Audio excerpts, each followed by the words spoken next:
Officer Daniels sat in his patrol car, sipping his usual cup of coffee. It had been a slow evening so far, just a few minor incidents, nothing out of the ordinary. He leaned back, watching the streetlights flicker as people moved in and out of stores, carrying bags of groceries or chatting on their phones. The radio crackled, breaking the silence. "We have a report of a disturbance outside Jensen's convenience store. Possible argument between a customer and the store clerk. Any available unit, please respond." Daniels sighed, placing his coffee in the cup holder. A simple store dispute, probably just someone upset about prices or a cashier making a mistake. Nothing serious. He switched on his siren briefly, just enough to let people know he was on his way, and drove toward the store. When he arrived, a small crowd had already gathered near the entrance. People were murmuring, some pointing toward the glass door. Inside, a teenage girl stood near the counter, her hands clenched into fists. She looked frustrated, her face tense as she spoke to the store clerk, who was shaking his head. Daniel stepped out of the car, adjusting his belt. He had dealt with plenty of situations like this before. Usually, a few firm words were enough to calm things down. As he approached, he heard bits of the conversation. "I already paid for it. Why would I lie about that?" The girl argued, her voice trembling with frustration.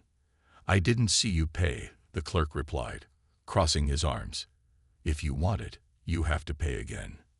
Daniels walked in, his presence instantly changing the mood. The clerk's expression became relieved, while the girl's frustration turned to something else, unease.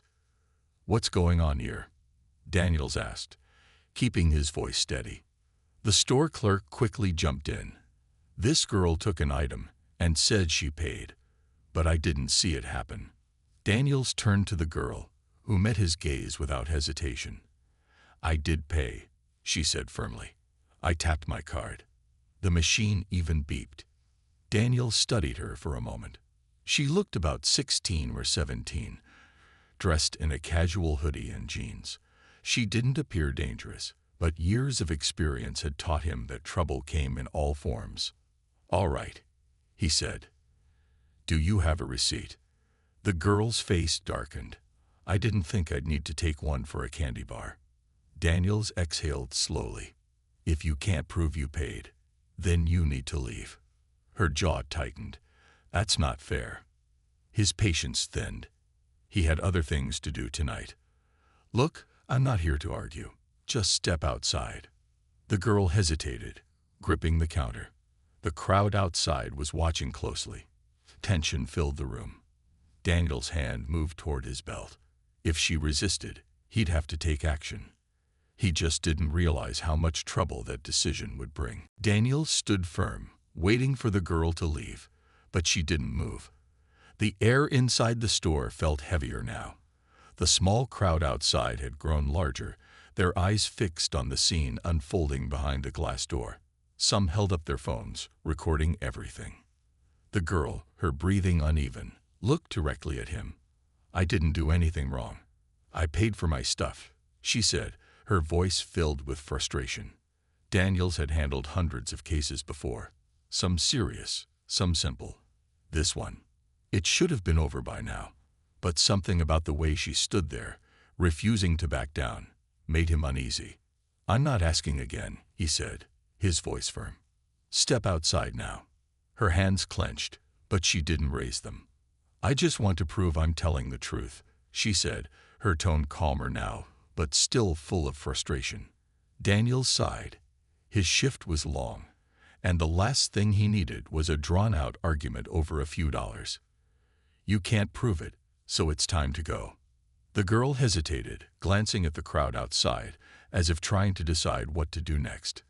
Daniels had seen this before, people pushing their luck, thinking if they just stood their ground long enough, they could change the outcome. But the law didn't work like that. His patience snapped. He reached for his belt and pulled out his spray. It was a tool he had used many times before. A quick spray would be enough to control the situation, just enough to make her step back. He didn't think twice. With a sharp motion, He pressed the nozzle. The girl barely had time to react. 1 second, she was standing there, defiant. The next, she let out a sharp cry, stumbling backward, hands flying to her face. The spray hit her eyes, and she gasped, her body shaking as she tried to blink away the burning sensation. The reaction was instant. The crowd outside erupted in shock. People shouted, some pounding on the glass. Inside the store, the clerk stepped back, eyes wide. A woman in the crowd screamed, "Why would you do that?" She didn't do anything. Daniel stiffened. He had used spray before, but something about this moment felt different. Maybe it was the way the girl collapsed to her knees, struggling to breathe, or the way the people outside reacted, their faces full of anger and disbelief. She coughed, tears streaming down her face. I can't see," she choked out. Daniel's heart pounded. This wasn't supposed to happen. The spray should have only caused mild discomfort, but her reaction was far worse than he had expected. Before he could process it, someone in the crowd yelled, "Call an ambulance." And just like that, what started as a simple store dispute had turned into something much bigger, something that couldn't be undone. The girl's screams echoed through the store, sharp and full of pain. She fell to her knees, clutching her face, her fingers trembling as she tried to wipe away the burning sensation. Her breath came in short gasps, her body shaking. The crowd outside grew louder, their voices filled with shock and anger. Daniels took a step back, his heart pounding. This wasn't the reaction he had expected. The spray was meant to cause discomfort, not this. He watched as the girl struggled, her eyes red and swollen, tears streaming down her face. Her body jerked as she tried to breathe, but it was clear she was in distress. A woman from the crowd rushed forward, pushing through the store doors. "What did you do to her?" she shouted, kneeling beside the girl. She placed a gentle hand on her back. "Breathe, sweetheart. Try to breathe." The girl coughed, her hand still covering her face. "It burns. I can't see," she whimpered. The woman turned to Daniels, her face full of fury. "You need to call an ambulance. Right now." Daniels hesitated. He had been in situations where force was necessary, where people resisted, and action had to be taken. But this felt different. The girl wasn't fighting him. She wasn't a threat. And yet, here she was, suffering because of his decision. He reached for his radio, pressing the button. "This is Officer Daniels requesting medical assistance at Jensen's convenience store. Immediate response needed." The crowd outside was restless, their anger rising with every passing second. Some people had their phones out, recording everything. Others were yelling, demanding answers. "You didn't even give her a chance," a man shouted. "She was just a kid," another voice added. Daniels clenched his jaw, trying to block out the noise. His training told him to remain calm, to control the situation. But the truth was, he wasn't in control anymore. The moment he had pressed that spray, everything had changed. The store clerk, who had been silent until now, finally spoke. "Officer, I don't think she was lying," he admitted, his voice uncertain. "I just checked the payment records. She did pay for her stuff." Daniel's stomach dropped. His head snapped toward the clerk. "What?" The clerk nodded slowly, avoiding his gaze. "Her payment went through. I must have missed it earlier." The realization hit Daniels like a punch. He had made a mistake, a big one.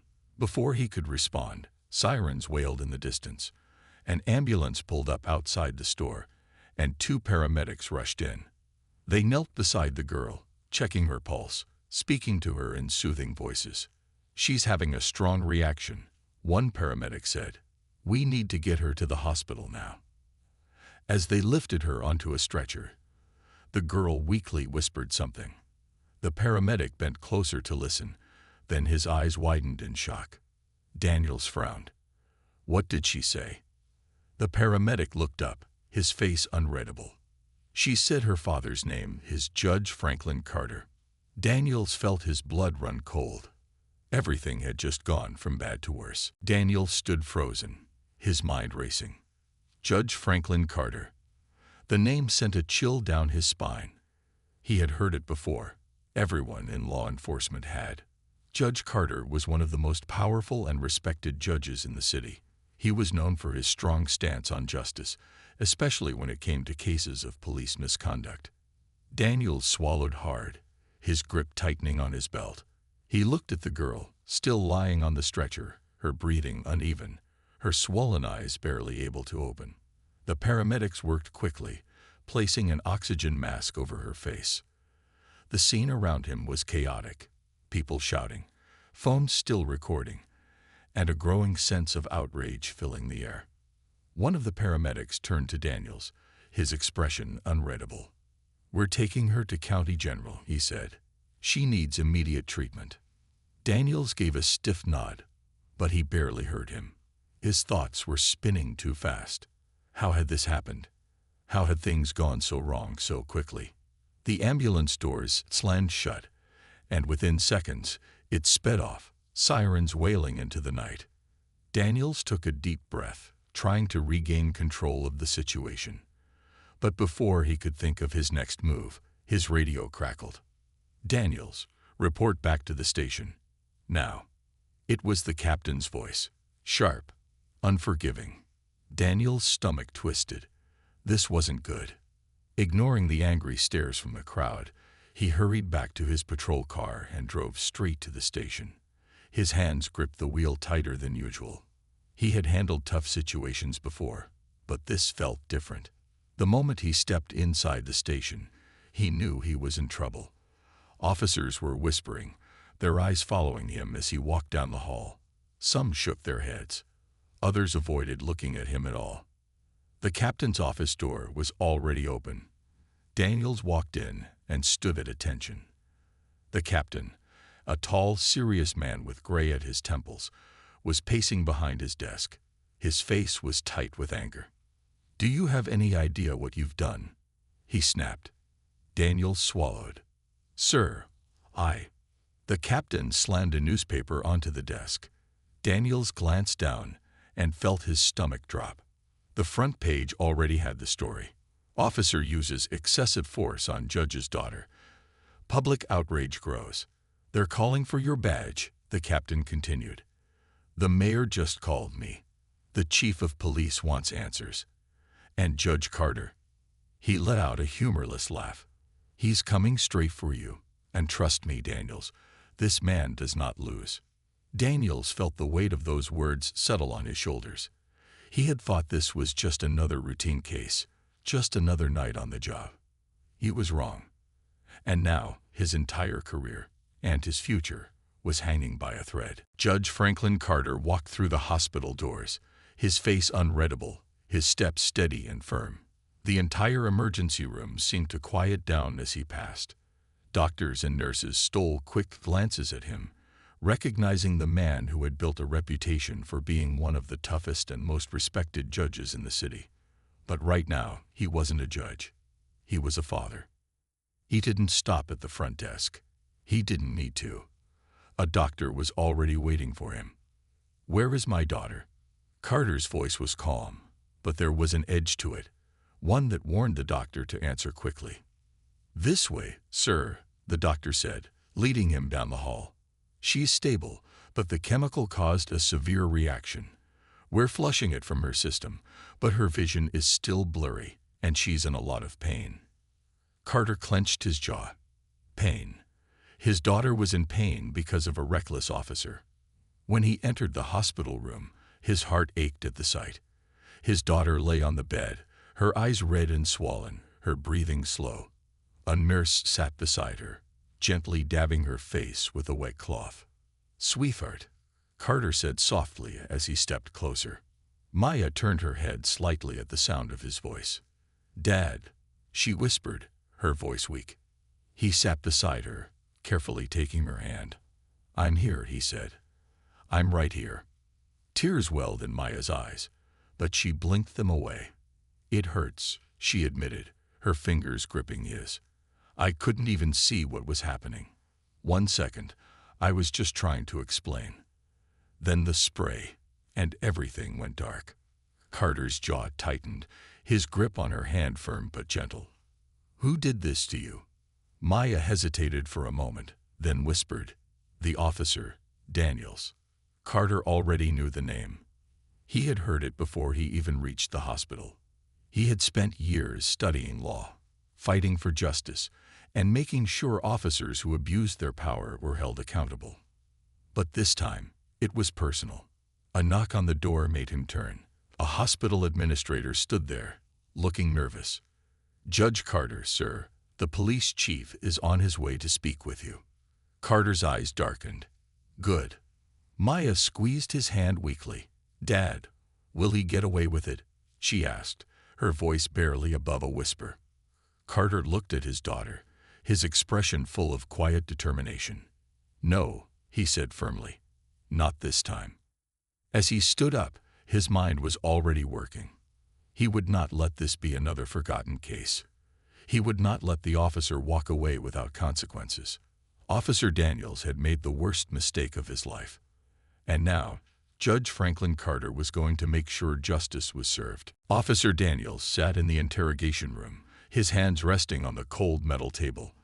The room was silent except for the faint hum of the overhead light. His badge and gun had already been taken. He wasn't under arrest, not yet, but he knew this wasn't just a routine meeting. The door opened, and the police chief walked in. His face was serious, his eyes sharp. He placed a file on the table and sat down across from Daniels. You messed up, the chief said without hesitation. Daniels didn't respond. He knew there was no excuse for what had happened. Judge Carter is furious. The chief continued. The mayor called. The news is all over this. People are outside the station protesting. You didn't just spray a random person, Daniels. You sprayed the daughter of one of the most powerful judges in the city. Do you understand what that means? Daniels swallowed hard. Of course, he understood.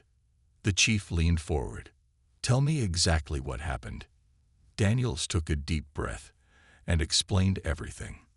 The argument at the store, the crowd gathering, the moment he lost patience and used the spray. As he spoke, he realized something. He had acted too fast. He hadn't listened. He had made a mistake. When he finished, the chief sighed and rubbed his temples. The clerk confirmed she paid, he said. The store cameras captured the whole thing. You sprayed an innocent girl. Daniels lowered his head. He had spent years in law enforcement, believing he was doing the right thing. But now he was just another officer caught in a situation that could end his career. The chief's voice hardened. Judge Carter is demanding action. He wants you fired and charged with misconduct. Daniel's stomach twisted. Fired. Charged. He had never thought his career would come crashing down like this. The door opened again, and this time, Judge Franklin Carter himself walked in. His presence filled the room with tension. He wasn't wearing his black robe, but Daniel still felt as if he were sitting in a courtroom. Carter didn't sit. He stood across the table, his eyes locked onto Daniel's. You attacked my daughter, he said, his voice calm but full of controlled anger. A 16-year-old girl who did nothing wrong. And now she's lying in a hospital bed because of you. Daniels forced himself to meet the judge's gaze. I made a mistake, he admitted. Carter's expression didn't change. A mistake. That's all you have to say. Daniels clenched his fists under the table. I didn't know who she was. Carter let out a short, humorless laugh. So, if she wasn't my daughter, would it have been okay? Daniels had no answer. The silence in the room was heavy. Finally, Carter spoke again. You shouldn't be a police officer. Daniels felt the weight of those words. He had spent his whole life in this uniform. But now, everything was slipping away, and there was nothing he could do to stop it. This keeps the tension high and the emotion. Daniels sat in his car outside the police station, staring at the city lights in the distance. His badge sat on the dashboard, the silver catching the glow of the street lamps. It no longer felt like a symbol of pride. Instead, It felt like a reminder of his failure. The news had spread everywhere. His face was all over television screens, his name trending on social media. People weren't just angry, they'd wanted him gone. His fellow officers had started avoiding him. Some looked at him with pity, others with disappointment. His phone buzzed. Another message. He didn't bother checking. He already knew what it would say. More threats, more insults, more proof that his career was over. A soft knock on his car window made him jump. He turned to see an older officer, Sergeant Miller, standing outside. Miller had been on the force for over 30 years. He had seen officers rise and fall, and now he was looking at Daniels with something between regret and understanding. Daniels rolled down the window. "Sir," Miller sighed. "Come on, kid. Let's talk." They walked to a quiet bench near the station. Miller sat down first, stretching his legs. Daniels hesitated before sitting beside him. The night air was cool, but the weight in his chest made it hard to breathe. "You messed up bad," Miller said, not sugarcoating anything. Daniels nodded. "I know." Miller looked at him, his face unreadable. "But do you really know? Or are you just saying that because you got caught?" Daniels flinched. The words cut deep, but he didn't have an answer. Miller sighed and leaned forward. "You know, when I was younger, I made mistakes too. Nothing like this, but mistakes that could have ended my career. The difference: I learned, I changed, and I did better." Daniels stared at the ground. "But what if it's too late for me?" Miller was quiet for a moment. Then he shook his head. "That's not my decision. That's up to the people you hurt, and the people watching." Daniels swallowed hard. He thought about Maya, lying in that hospital bed, and Judge Carter, standing in front of him in the interrogation room, looking at him like he was nothing. "Doesn't matter who she was," Miller said after a while. "Judge's daughter or not, you didn't listen. And now, you have to live with that." Daniels closed his eyes. He had spent years enforcing the law, but now he realized he had never truly understood justice. The next morning, he made a decision. He couldn't undo what he had done. He couldn't erase the pain he had caused. But maybe, just maybe, he could take responsibility in a way that mattered. And for the first time in days, he knew exactly what he needed to do. The morning sun cast a golden glow over the city as Daniel stepped out of his car, his heart pounding. He stood outside the courthouse, staring up at the grand building where Judge Franklin Carter worked. Today was the day. He had thought about running, about disappearing, but deep down, he knew that wouldn't change anything. He had to face the consequences. Taking a deep breath, he walked through the entrance, feeling every step like a weight pressing down on him. The security guards gave him a long look but didn't stop him. Everyone knew who he was now. At the reception desk, he cleared his throat. "I need to see Judge Carter." The woman behind the desk raised an eyebrow. "Do you have an appointment?" "No," Daniels admitted, "but I think he'll want to see me." She studied him for a moment, then picked up the phone. A few minutes later, a door opened, and Judge Carter himself stepped out. He was dressed sharply in a dark suit, his expression unreadable. Daniels swallowed hard. "Sir, I need to speak with you." Carter folded his arms. "I don't think we have anything to discuss." "I do," Daniels said, his voice steady. "Please, just give me 5 minutes." There was a long silence. Then Carter gave a small nod and gestured for him to follow. Inside the judge's office, Daniels stood stiffly as Carter sat behind his desk. The air was thick with tension. "Well?" Carter asked. Daniels took a deep breath. "I'm here to take responsibility," he said. "I made a terrible mistake that night. I didn't listen, I didn't think, and I hurt your daughter. I should have handled things differently, and I regret what I did." Carter's face remained unreadable. "Regret doesn't change the past." Daniels nodded. "I know. That's why I've decided to resign from the police force." Carter's eyes flickered with something. Surprise, maybe, But he said nothing. "I'm not saying this to avoid punishment," Daniels continued.